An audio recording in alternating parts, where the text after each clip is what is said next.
What is going on, everybody? It is November 14th, 2023, and that means that Leagues 4 is dropping tomorrow. I am prepared in every way I've found to be possible. I have all of my real life stuff sorted. I've got my meals prepped. I've got all of my real life responsibilities taken care of, and I'm ready to sink some time in the leagues. However, when it comes to the actual game itself, there are still a few uncertainties that we need to address. So this is a video kind of going over my first couple of days plans and some of the more ethereal things to think about, like those late game relic choices, though we will have some time to think about that during the actual league itself. Real quick, I'd like to introduce you to my new friend. I got him literally yesterday, just doing some Slayer tasks. Yeah, not a super desirable pet, but you know, I love him. Plus he can come with me on my seaweed runs. That's definitely a positive over some of the other pets. So getting straight into it, the first choice that we're going to have to make straight out of the League's tutorial is that first relic.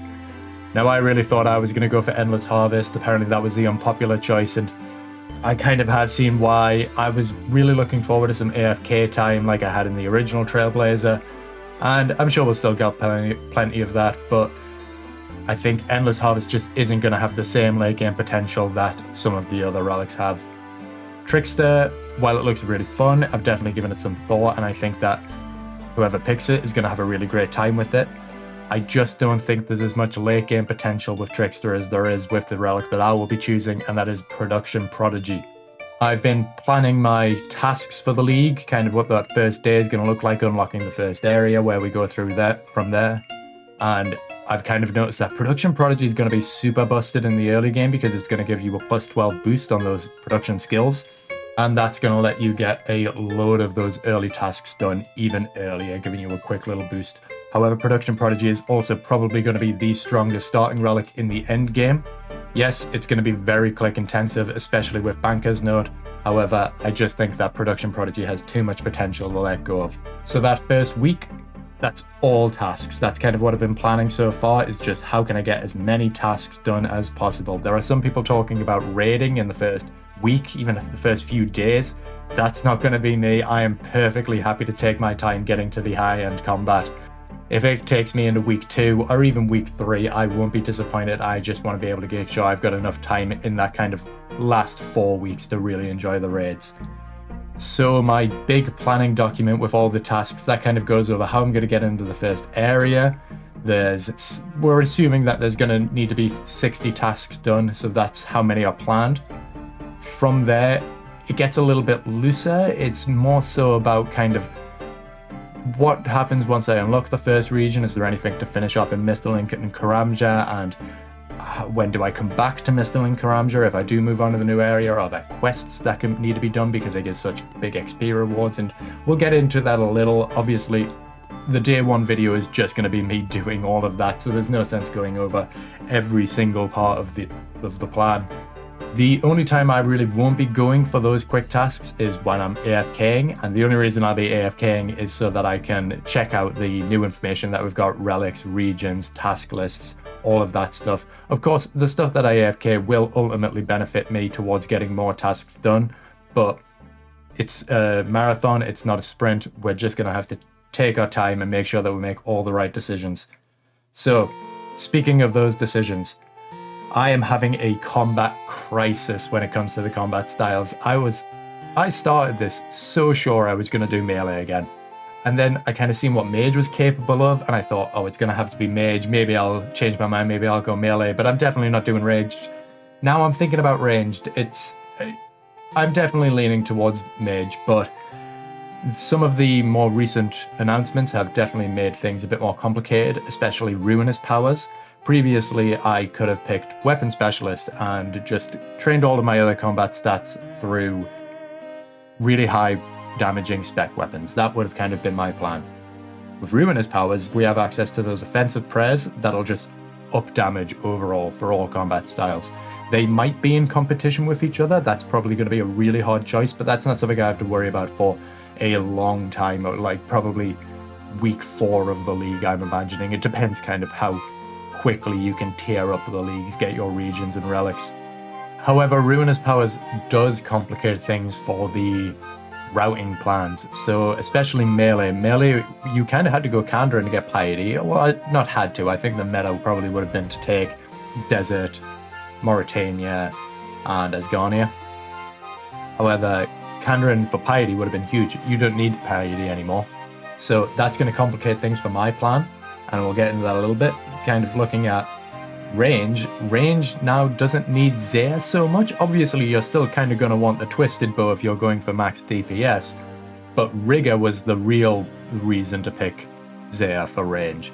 That's not super necessary anymore. I still think it's the meta, but, you know, there are options now. So, originally my plan was that I will be taking Kandrin as my first region, and that's what I've planned for. All of my tasks following the starter regions, they all take place in Kandrin.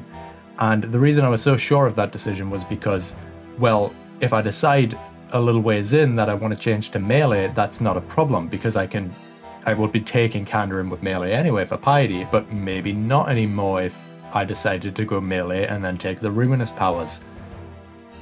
As well, that meta melee route of Desert, Asgarnia, Mauritania, that's pretty hefty investment.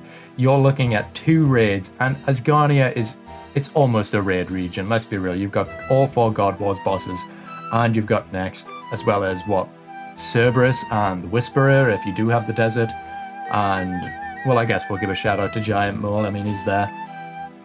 The one good side of Kandrin kind of being taken out of the melee rotation is that I'm a little more confident that I won't be taking it anymore, because, quite frankly, Tob is the raid I'm least interested in doing, so if I was going to go melee, I'd probably be subbing that out anyway, probably for Kandrin, possibly for Zaya, but I had planned my melee route to involve Kandrin, so if that's what ends up happening, then I can go Kandrin, I can take the desert, get the Lightbearer and the Fang, which is almost as good as the Scythe in most places, and then I get Asgarnia as well, and hopefully go for some Torva or something really fun. So range is interesting because it's super not dependent on gear, because a rune crossbow is going to get you super far into the game. And so Tirunwyn is kind of a dead region now because the gear isn't as important, especially crystal armor and Bofa. A rune crossbow is going to be doing just as much, if not more damage than a Bofa. So while Tirunwyn was kind of an essential pick for the range route at one point, it's now looking that the likely meta route is going to be Zaya, Desert, and Asgarnia, and that sounds a bit tough. I think you'd probably have to start with Desert for the skilling tasks, but again, that's a 2-raid path. You've got Chambers of Xeric and Tombs of Amascut, and Asgarnia is just such a huge region. Potentially you could look at taking Fremennik instead of Asgarnia, that way you get the Ava's Assembler from Vorkath, and you would have access to the Venenator ring as well because the Leviathan is in Misthalin. But the complexity of the melee and range route don't even come close to the mage route. So with the mage, you're definitely taking Kandrin and Desert. They are so essential for the Shadow from the Desert and for the 15% magic attack bonus you get from the Tormented Bracelet and the Hope Necklace combined. That's just a given. So that Kandrin and Desert, absolute must picks. But then your third region, you can go anyway. I mean, Zaya's the most DPS. You get access to Ancestral, and then you've also got Augury. However, that turns it into another 2-raid path, so that's a lot of content. It's definitely something to consider. I mean, you might just fly through those Chambers of Xeric and TOA. You might not actually need to spend that much time in them for all the tasks. But with the harder modes, then potentially, yeah, it's going to be a real tough challenge. However, you could absolutely sub out Zaya for another region. So Asgarnia has loads of content. It has the Eternal Boots for the mage damage. However, it's also just a great support region. You know, you got access to things like the Rogue's outfit for double pickpocketing. It's going to help a lot with skilling, and it's going to have a lot of PVM opportunities. Even the Wilderness is getting kind of interesting because with Weapon Specialist and the potential of a Lightbearer, you're kind of going to want a good spec weapon, and I think the best spec weapon in Leagues, is, for mage at least going to be the Accursed Scepter to reduce defense. And then as well in the Wilderness, you have the Imbued God Capes. That's going to get you another, 6% when you account for the Shadows buff? Yeah, so another 6% magic attack bonus. Like, the Wilderness Sounds really great, and there's a lot of bosses there. The tasks might be very PVM focused. They might be a little sparse. You might end up having to kill like 400 Spindle and then another 400 Venenatas, but I guess we'll see. However, I'm definitely leaning towards Fremennik because Fremennik gives a mix of a good mage bonus in the Magus Ring that we'll get from the Duke. And as well, Fremennik is a great support region. It has access to a lot of content not available in other regions. So that kind of leads us into talking about skills. Originally, skills wasn't too hard to think about, and it's still not too hard because I'll likely pick Kandarin. Kandarin makes things very easy. However, if I did decide to change my region choices and that it no longer involved Kandarin, then I would need to consider how I'm going to train those skills. So that would have to be kind of on-the-fly planning during my AFK as I'm kind of picking my first region. If we kind of go through the skills real quick, I mean, the combat skills, there's going to be so much combat in leagues. I'm not going to have to worry even about these styles that I don't pick the relic for. The boosted XP rates will carry me straight to the top. The only problematic one is prayer, but prayer is kind of a problem no matter how you look at it.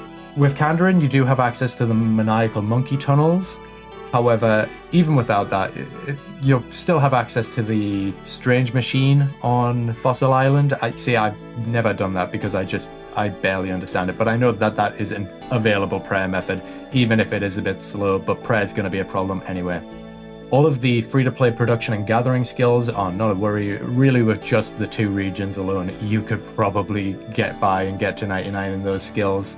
And as well, things like Production Prodigy are going to help a lot with that. Runecraft might be a bit slow with just the starting regions. However, all of my routes involve the desert, so Guardians of the Rift has me covered there. And as well, with Production Prodigy, smithing's not much of a worry, but the foundry might make things a bit easier, and it might be a good source of money as well. So looking at the members' skills, Slayer, Fletching, and Herblore are kind of independent from their region. There's no region that massively advantages them, and no matter what regions you pick, you're not going to be at a massive disadvantage. However, I do think there's one combination of like Wilderness, Turnwan, and Desert, and there are no hair patches in that. So if you take that, then Herblore's a problem, but that's a really weird region choice.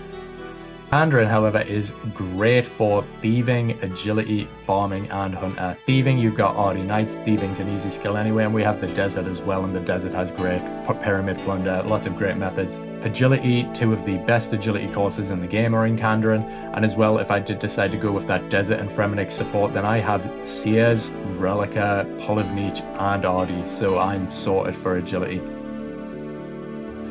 Farming, Kandarin has 3 fruit tree patches. That's all you're going to need. Farming is one of those skills where as long as you keep on top of it, it shouldn't be a problem. You will get 99. Obviously, it's made easier with things like Zare and the Farming Guild. However, it's not something that I'm concerned about. And finally, Hunter, and Kandarin is kind of the king of Hunter. It has access to some really early level Hunter methods, but it also has access to red chins, and let's be real, most of your XP from 63 to 99 is going to come from red chins and a little bit of birdhouses. So that only leaves construction, and this is kind of what I was leaning into with Fremennik, because Fremennik is the construction region. Not only do you have access to a bunch of the materials that let you make stuff in your player-owned house that you can't get from other regions, like the Ornate Pool, but it also has Kingdom. So Kingdom is going to be a great way to spend some of your excess money, get back some teak planks, turn them into logs, and then construction is sorted. There are other methods. I did max construction in the original Trailblazer, and I didn't have Fremennik as a region, so it's definitely possible, but Fremennik just makes it so much easier. And if Fire Sale is not in competition with something else that I want, and I end up being able to just buy infinite of everything, then I will be making gold sink after gold sink trading my construction. So while the plan was to immediately move to Kandarin after sorting the Mistle and the Karamja tasks, I now have 2 options. I'll have to stop and AFK for a bit to look at the relics and make a firm decision on combat style and the first region that I'll be picking. If I get too stuck, I will just commit to Mage. Mage is what I'm leaning towards. Mage has kind of been my plan for the longest time. I'm sure I'll have a blast with any style, but Mage really does look great. Or the desert is involved in all 3 combat styles for me, so I could take the desert first. Now, that leaves the option open for a little bit longer. It lets me think about it, maybe right up until I actually take that relic. One of the worries of doing so is that I don't have a plan in place for taking Desert first. With Kandarin, I am planned super far in advance, possibly up to a 12 times multiplier. However, with the Desert, I'd really have to be thinking about it on the fly, making quick decisions. And that sounds like a lot of fun, but it also sounds very stressful when I'm trying to rush these first couple days. Regardless, I know this is going to be a ton of fun. I am super excited for it. I'll be getting up early to check any new information, and I'm just looking forward to having a blast. That's the most important thing, is that I'm having fun. So yeah, I do hope that you'll join me a little bit for my journey through leagues. I'm sure it'll be an absolute blast, and I'll hope to see you there.